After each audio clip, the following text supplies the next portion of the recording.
Mongwana ni mwalelepo vukenjani Kleklasvanave Africa. Welcome to Africa Good Morning, the news and current affairs show bringing you everything you need to know happening on the African continent and beyond. You are joined by Ashwin Berry on Tuesday, the 3rd of December. These are some of the stories we're looking at. Drone strikes by Mali's military regime kill 8 Tuareg leaders in the country's north. Guinea stadium crash kills 56 people after disputed referee decision. And the leader of affirmative repositioning says President Nangolo Mbumba of Namibia made a mafia-style statement when he extended the national elections. Follow all our programs on oneup2.com, DSTV 285 and GoTV 25 in Namibia, as well as Network Media Hub on YouTube. Mike Sichula from Zambia and Rorisang Mogojwe in Botswana will be joining us to fill us in on the news making waves in their respective countries. This is Africa Good Morning. Top stories shortly. Malva pudding. Oh, there's more. So good. Tell him it's your favorite. Magis for Wagis too. He's got the food to do. Celebrate a Christmas like no other with Spar. Get 450-gram Bacoma wheat picks for just $29.99 or 500-gram Spar margarine brick for only $19.99. Lekker. Oh, look at him. Celebrate a Christmas like no other.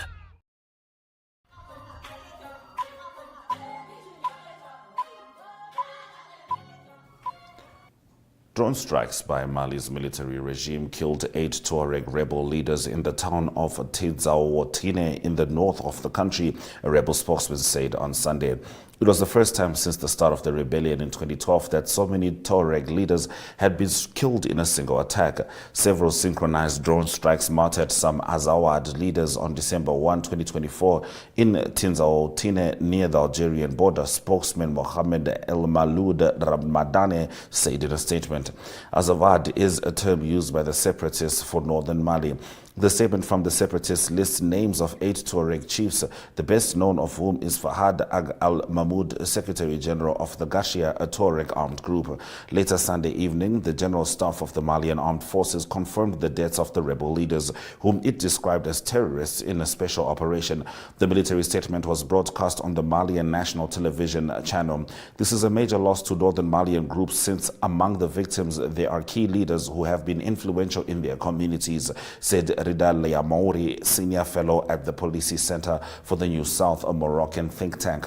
However, it will further intensify the anti-sentiment towards Bamako, and the setback doesn't mean the fight is over, he said. The junta has demonstrated with these airstrikes that it is not afraid to use air assets it's acquired anytime it can. The attack by Mali's military regime comes a day after the armed groups in the north announced they were merging into a single political military entity now called the Azawad Liberation Front. The new group's mission is the total liberation of Azawad and the formation of the Azawad Authority, said Mohamed El Maloud Ramadane, a spokesman for the groups, in a press release dated November 30. Now, the leader of affirmative repositioning says President Nangolo Mbumba of Namibia made a mafia-style statement when he extended the national elections, when he stated this extension in the middle of the night. Because of that declaration of a public holiday already in October, it means that the voter, protected by Section 64(6) of the Electoral Act, could make the necessary arrangement to exercise their rights to vote. Okay? Say, for example, a person is employed in Marienthal, but they decided that since it's a public holiday, they've taken leave on Monday, they've also taken leave on Tuesday for them to travel home on a Sunday to go and vote in Okamatapati. And in terms of their plans, they were not planning to go and vote on a Thursday. They were not planning to go and vote on a Friday. They were not planning to go and vote on a Saturday. Because they've made prior arrangement for that. And because they've made prior arrangement for that, after voting, they immediately went back. Or after failing to vote, they immediately went back. Because they must report, they must be on duty on Thursday. So, when you go in the middle of the night, and remember, I'm just trying to explain to you the elements why we believe the elections were not free and fair. It's a determination that we've made. Keep in mind, we will be keeping you updated on the latest results still coming out in the Namibian election. This is going to be at midday, same place you found Africa. Good morning. Now, a controversial refereeing decision sparked violence and a crash at a soccer match in southeast Guinea, killing 56 people, according to a provisional toll, the government said, as a witness described scenes of chaos. The fatalities occurred during the final of a tournament in honor of Guinea's military leader Mamadi Doumbouya at a stadium in Nzerekore, one of the West African nation's largest cities. Fans threw stones, triggering panic and a crash, the government statement said, promising an investigation. A witness who had attended the match said a disputed red card in the 82nd minute of the match kicked off the violence. The stone throwing started and the police joined in, firing tear gas. In the Russian scramble that followed, I saw people fall to the ground, girls and children trampled underfoot. It was horrible, Amara Konde told Reuters by phone. The crowd rushed to leave, leading to a dangerous scrum at the exits, a police source said. A video authenticated by Reuters showed dozens of people scrambling over high walls to escape. Ousted President Alpha Conde said the event had been badly organized at an uneasy time for the country, which is waiting for Doumbouya to hold promised elections after he seized power in a 2021 coup. Those have been our top stories on Africa Good Morning. After the break, we are joined by Max Sichula in Zambia. Welcome to Namibia, where adventure meets tranquility. With Enjoy, you have access to a wide range of accommodations to suit every traveler's taste and budget. Experience the finest dining and hospitality Namibia has to offer. Booking your dream accommodation is just a few clicks away with Enjoy.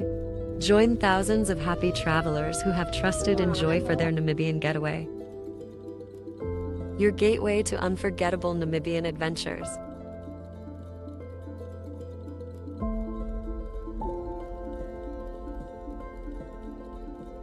Visit us today at enjoy.my.na.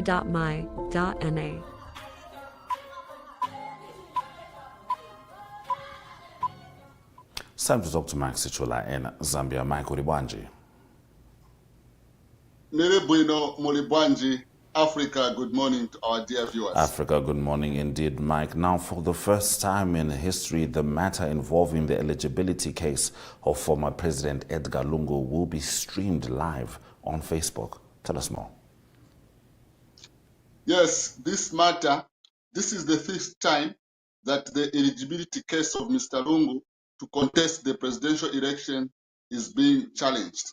So the current the case was brought up by Michelo Chizombo, a member of the governing party, the UPND. Then one of Mr. Lungu's lawyers, Makebe Zuru, said that the three constitutional court judges that were fired from the constitutional court by President Hakainde Hichilema are among those who sat on the panel which ruled in favor of Mr. Lungu contesting the 2021 general elections. So this matter is coming up for ruling on the 10th of December 2024, and national broadcaster ZNBC will broadcast live court judgment that is on the 10th of December 2024. So this matter will be live on Radio 1, from Radio 1, Radio 2, Radio 4, and also ZNBC Facebook page. So a number of critics believe that this matter has already been determined by the court, such that ZNBC, which is a national broadcaster, is going to stream this matter live. This is the first time in the Zambian history that the judiciary has opened its doors to cameras for a court case to be filmed and televised to members of the public. Then other critics are saying, but why is it that only the judgment will be televised, and when the matter was being discussed or argued in other preliminary cases, it was never streamed live? So it has raised suspicions. Others have welcomed it, but we are waiting to see what will happen on the 10th of December 2024. All right, it is going to be very interesting to see how that one transpires. I have to say, I'm also going to log in to see how that one goes. Now, Mike, a police officer of Lusaka has been jailed for theft of a government gun. Tell us more. So, Constable Kayuli, who is age 28, has been sentenced to 2 years imprisonment with hard labor for stealing a state-owned AK-47 rifle from the armory at government printing department, valued at over 3,000 kwacha, which is over $100 US. So he was charged with 1 count of theft by public servant after he stole the gun. That was in June last year. So the court held that police officers exchanged guns while on duty, but when one of the officers later went to check for the firearm he exchanged with a workmate, he found that the weapon was missing from the armory. So this brought about him being taken to court, and when he was taken to court, witnesses, including his fellow police officers, testified against him, which prompted the magistrate to sentence him to prison for 2 years. So these cases are not new in the Zambian setup. Usually, the firearms are sold to criminals. Sometimes they are sold to foreigners for fighting governments, legitimate governments, for instance, like in the Democratic Republic of Congo and others. So it is something that has raised suspicions amongst citizens, fearing that if this matter is one of those that has been taken to court, what about others that have not been taken to court? And also, it brings about issues of safety in terms of holding government weapons. Understandably so, Mike. Now, Zambia's economy is projected to grow by more than 6% next year. What is owing to this?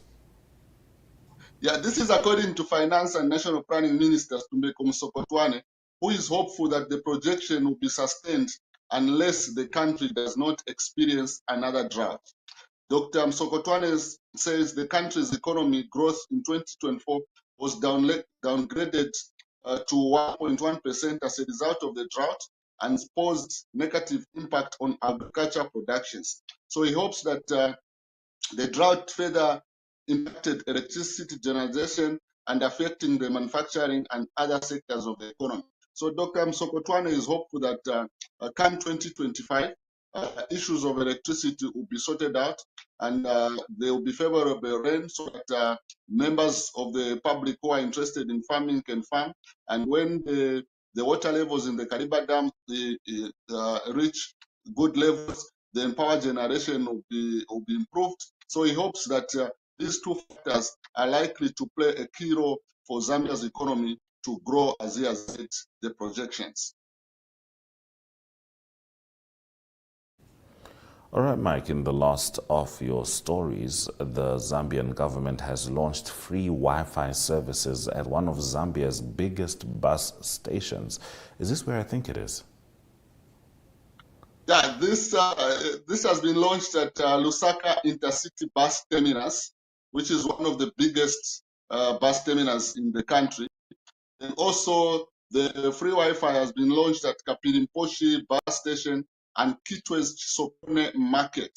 So the ZAM Free International Public Wi-Fi initiative was launched in 3 public hubs. And the initiative is more than just about connectivity, according to authorities, but it is more about innovation, empowerment, and growth of market traders.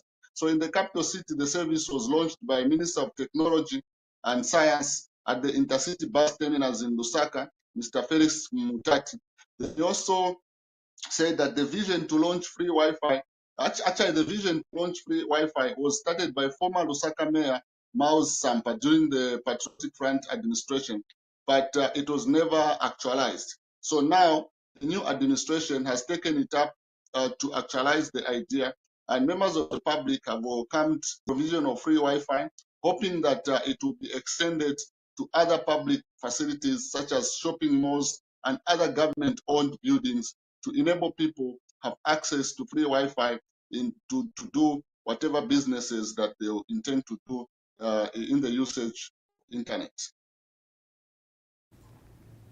Thank you very much, Mr. Sichula, for bringing us the news stories as they are from Zambia. Thank you very much. Africa, good morning to our dear viewers. Africa, good morning indeed. We're going to have a look at the weather predictions before we return with Rorisang Mogojwe in Botswana.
All right, it's time to talk to Rorisang Mogojwe as she brings us the latest news stories from Botswana. Dumela. Dumelang Ashwin and Dumelang to our lovely viewers out there in Africa. All right, so it looks like the tide has been continually turning positively for former President Ian Khama. Tell us more. That is correct. Former President Ian Khama, and now called Khama the Fourth, has officially been inaugurated as the paramount chief of Bangwato in his home village in Serowe. Now, Khama is the rightful heir to the throne.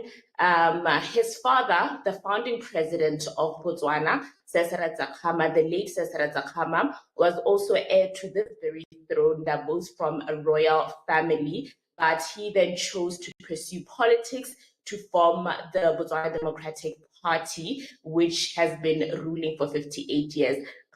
Ian Khama, then followed in his father's steps to pursue politics, eventually becoming president. But after becoming president, he had a fallout with the then president Mokgweetsi Masisi and went on self-imposed exile in South Africa for about 3 years. While in exile, he also visited Eswatini, who were also part of the cultural celebrations. And it is believed that King Mswati III had a bit of a word with him or influenced him to take up his role to become a traditional leader. Now, this event was grand. It was in a big ceremony. It was graced by several dignitaries, including the vice president, the minister of local government, as well as the speaker of parliament. Khama has stepped away from politics and now he has officially assumed his hereditary position as a traditional leader. We saw a lot of vibrant cultural performances, both locally as well as some from Eswatini. There were a lot of speeches, basically enduring contributions that he has made to the country as a statesman and also as a traditional leader. And during the ceremony, he made a surprising announcement that criminal charges against him for illegal possession of firearms have since been dropped. So now he has issues with the state. Everything is going positively for Khama the Fourth, as he's now referred to. All right, long live the chief, as they say. Now, Vice President of Botswana has called for a review of laws related to the criminalization of sex work and the age of consent for adolescents. Tell us more.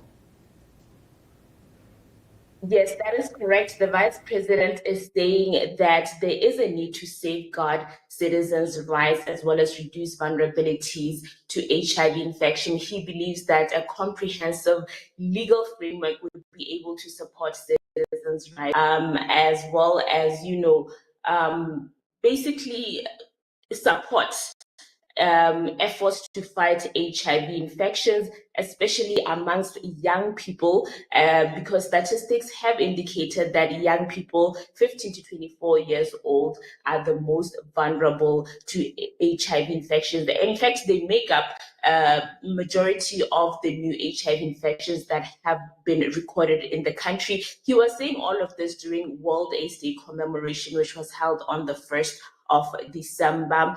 And speaking of young people, he did address that were in attendance at these commemorations. Let's hear what he had to say.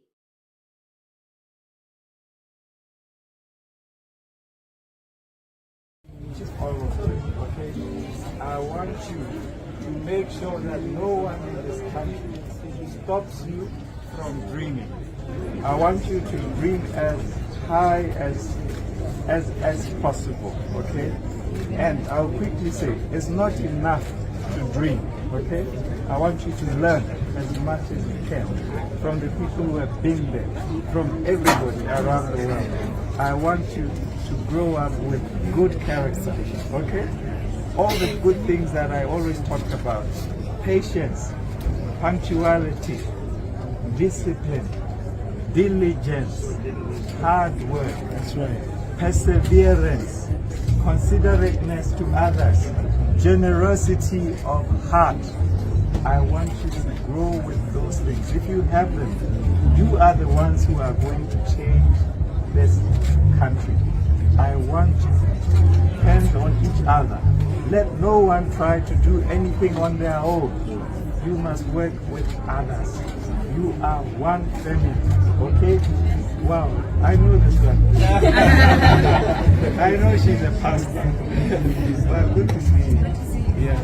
And all the best to all of you, okay? We are there for you. Don't be afraid to come. Yeah?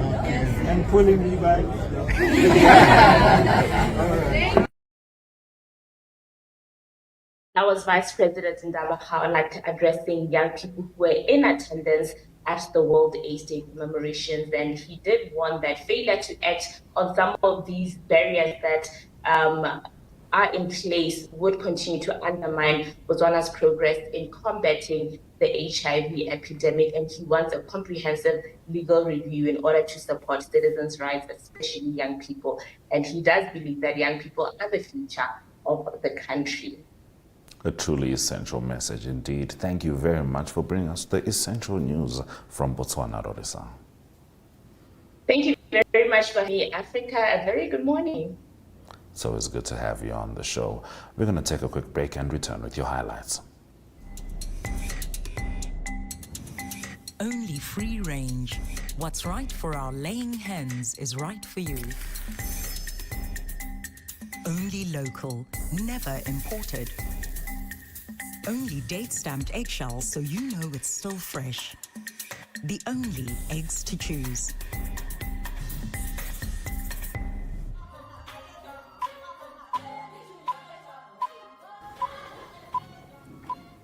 Thank you for staying with Africa. Good morning. These are some of the highlights from the show. Drone strikes by Mali's military regime kill 8 Tuareg leaders in the country's north. And Mozambique launches cost-saving hospital digitalization project. Thank you for staying with the show. DSTV 285, GoTV 25, OneUp2.com, and Network Media Hub on YouTube is precisely where you can find us. From me, Ashwin Berry, and the Africa Good Morning team, Suresh Rakanaka.